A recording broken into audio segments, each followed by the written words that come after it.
See, hello everyone, welcome to Mocktail Plaza. Today I'll tell you one more nice mocktail. Mocktail name is Litchi Twilight.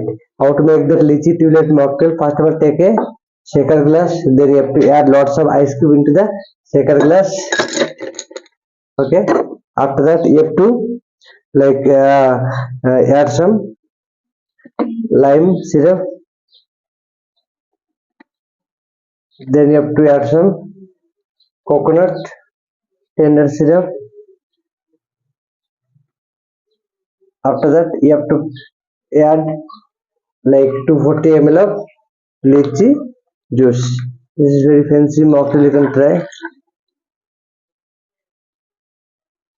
Yes, you have to pour lychee juice.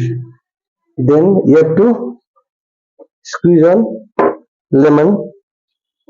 Okay, you have to squeeze on lemon. Then shake all the ingredients properly. You have to shake all the ingredients properly.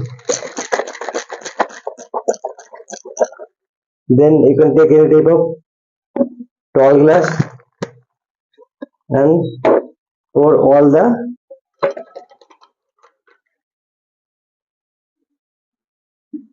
ingredients into the top glass.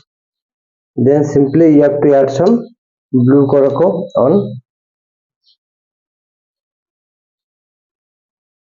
Yeah, see how that fancy color came. Then you can serve the mocktail with straw, and you can garnish with some fancy umbrella. See, your fancy mocktail is ready. This is the Litchi Twilight mocktail. You can try, very fancy mocktail. I hope you like this mocktail. Thank you very much for watching my video. See you in the next video.